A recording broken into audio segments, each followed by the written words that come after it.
And welcome to A View from the South Stand. I've got Jay with me today. It's just finished Tottenham 2 and Liverpool 2 at the Tottenham Hotspur Stadium. Welcome, Jay, to the show. Cheers, mate. Thank you for having me. No problem at all. So let's start with the game. What did you make of it? Let's go the whole hog at the moment. I, Let's start with that. it's a tough one because if you go to if before the game it's Liverpool, you're going to sit there and go, anything against Liverpool is a good result as long as we Yeah, take a point. And sort of the opening 20 minutes, we should have been 2 up, and it's sort yeah, of the more and more the game went on, especially after the Robertson red card, it was like that was our game for the taking, yeah. Agreed. and it sort of just feels like now 2 points lost instead of 3 points gained, a point gained. Sorry, so Yeah. it's a tough one. So you would have taken probably a point before the game, but after the game, you're probably looking at it as 2 points dropped. Yeah, hands down, I would have took anybody's hand off if they said, "All right, point against Liverpool before kickoff," and it's sort of like they had a depleted team as well with Yeah, no Van Dijk. So it's like realistically, we should have had a more. Well, we should have won. In my opinion, yeah. we should have won. We dropped points. And speaking of today, let's go to Mo Salah. He's had apart from one game this season, an assist and a goal in every game. But today, what did you make of Ryan Sessegnon and Ben Davies up against him? So before Conte come in, never Ben Davies' big and Yeah, I really did. Well, I've always said you've got to use him as a left centre back like he was for Wales, because yeah, that he's not got a pace for a left back. yeah, very But agreed. Sessegnon today, after the performance he's had Yeah, against Mo Salah, I thought was going to be in a bit of trouble, and he just seemed to mature and come into his position well. Ben Davies obviously complimented him there, so overall, mate, quality. and do you think he exposed Trent a little bit defensively with a couple of times where they obviously had a game plan to throw it over Trent's head, Yeah, because he seems to get caught in no man's land. I think that's the other reason why. Obviously, Regulon went at full fitness today, Yeah, so he's gone with the next best thing for pace, and obviously that's Cess. But just today, it just seemed like he had Salah in his pocket, and every time he come up against Trent, it was a 50-50. It weren't just yeah.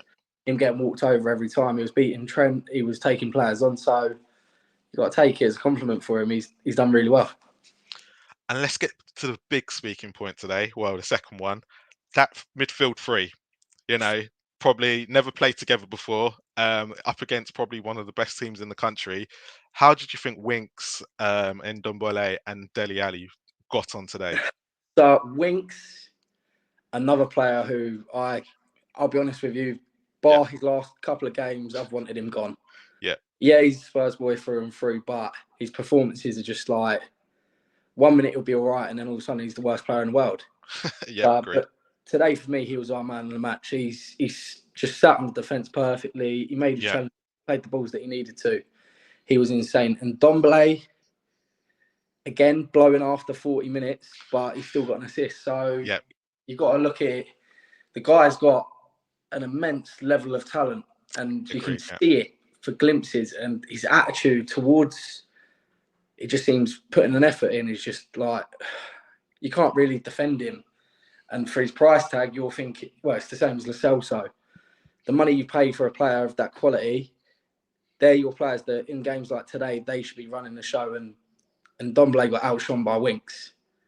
So it's a tough one. But Dele Alli, again, a lot better. yep, Performance-wise, he seemed like he had the fight in him today that he hasn't had for a long time. He seemed like he wanted to take players on, but he holds on to the ball for too long. I feel it seems to be, he always seems to do one thing really well, yeah. but to do that one thing really well, he's got to take 5, 6 touches afterwards, and Okay, yeah, slows the game down for us. yeah.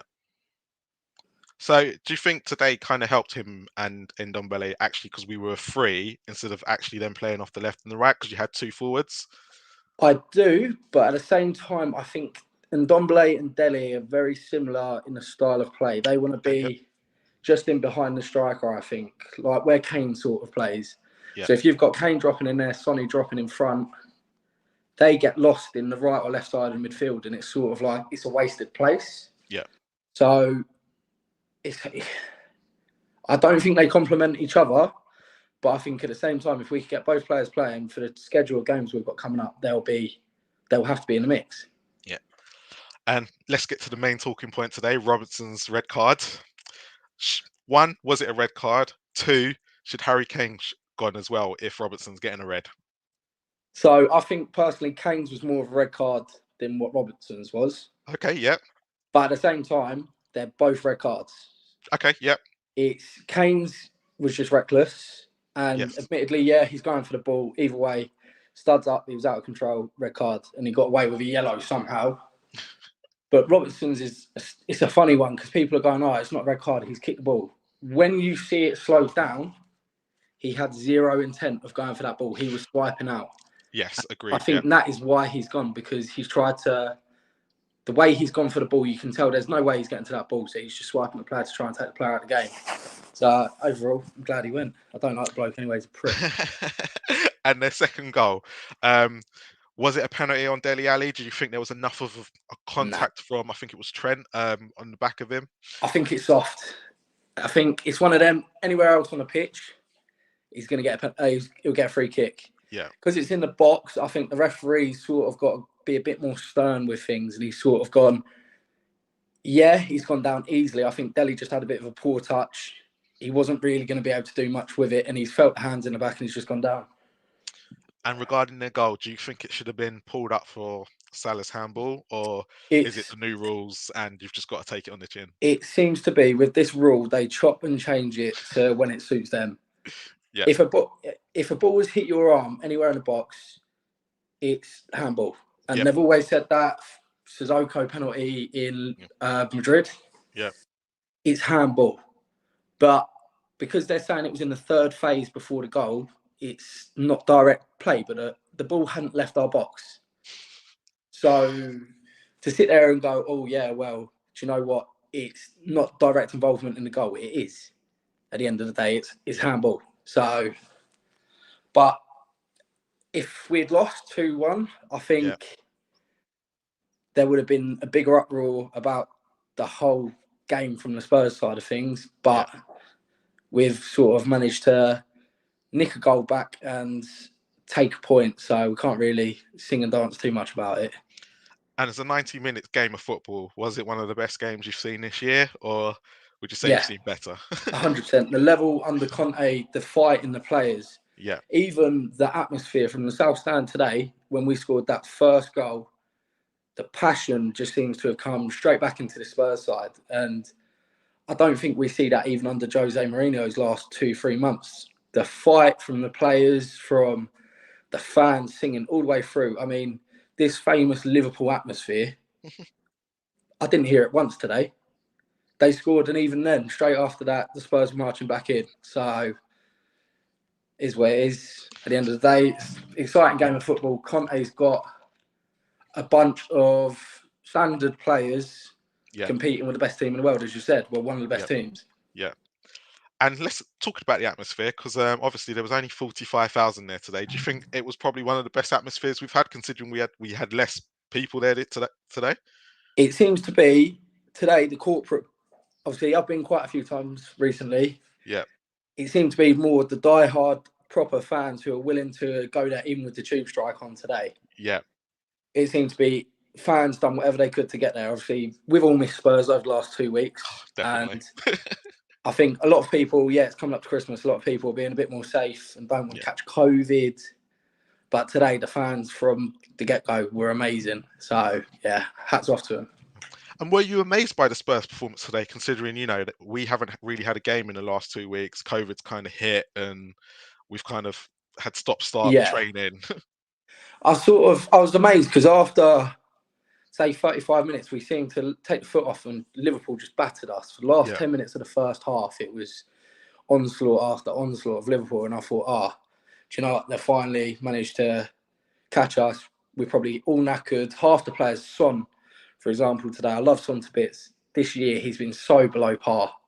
It's unexplainable. Obviously, I understand COVID floating about, but today he missed 2-3 chances that should have put the game to bed, and Kane did as well. Yeah. And they've both scored, so you can't sit there and say they've had bad games, because they haven't. But the chances missed today were chances that could be the difference between Champions League football or Europa League football next season. Agreed. If I could offer you Champions League football or a cup, with what you've seen today, which one are you taking? Cup, 100%. You know what? Actually, not necessarily true. It's got to be one of the big boys, FA Cup. I'll take FA Cup. I'd marginally take the Carabao Cup as well. Yeah. But I think for us this season, aim for top 4, top 5, and we've got to take silverware. I think under Conte, if we don't win it under Conte, we're not going to win it under anybody. And that's the truth. I think the whole ENIC situation's just going to get very toxic if we don't have a big January this year. So, yeah. And going, because this is your first time on going, and we're going to January quickly. Where do you think we need to improve in January? I think we need to start looking at Kane's replacement. Obviously, heavily linked with that, Dusan Vlahovic. Yeah. I think if City do going for him, they get him. Yeah. But at the same time, is Daniel Levy going to be smart enough to go, do you know what, Kane's made it clear he don't want to be here. Let's do a deal with City so he goes in the summer and we offer big bucks for Vlahovic in June, July time. Yeah. Other than that, I still think we need to replace Eriksen. And yes, replacing Eriksen could mean bringing Eriksen back. Obviously, is that it's not a a sticky risk? one. Yeah. It is a really sticky situation because of the heart condition. Obviously, years and years ago, we failed Loic Remy on a heart condition when we were interested in him, and he ended up signing for Chelsea. Yeah. So I'd love Eriksen back because I think, he left on bad terms. At the same time, he made it very clear that he wanted a new challenge, and Spurs, as we see in the All or Nothing, he made it publicly clear. He said, I'll play, but please just give me what I'm asking for. So I think bringing in that style of player might help, and it might help just get Kane that extra inch up the field. On top of that, I think we need another right-sided centre-back. I think Sanchez has been amazing. Dyer's been quality. Ben Davies has turned into Maldini at left centre back. He's been incredible.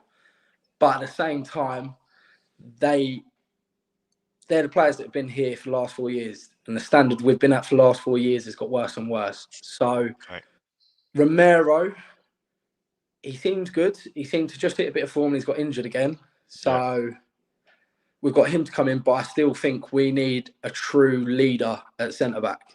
I mean, somebody who could possibly come in and when Lloris goes, take the captaincy from Lloris. Because from that, Kane's obviously vice-captain, I believe the centre-back should be commanding. So hopefully a big name comes in there. Yeah, agree. And one last thing before we go, who was your man of the match today?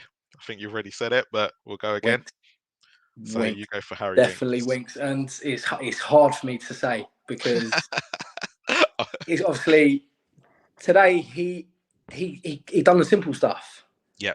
And I think that's against the big teams, the simple stuff is what keeps you in the game. And today he was battling, he had Keita on toast for most of the game. The geezers just couldn't do nothing. So I'd say Winks. I think as well, you've got to have a look at Sessegnon because to keep Salah quiet in the form that geezer's in, it's unknown. This season, it's unknown. And I do think Salah will go on to break the Premier League record of some sort the way he's playing. So, but Winks has just nicked it and hopefully he continues it. Fingers crossed anyway. Jay, thank you for your time today. Nice to have you on. Please like and subscribe to everyone out there. And as always, come on, you Spurs. Perfect. Come on, you Spurs. Cheers, mate. Thank you.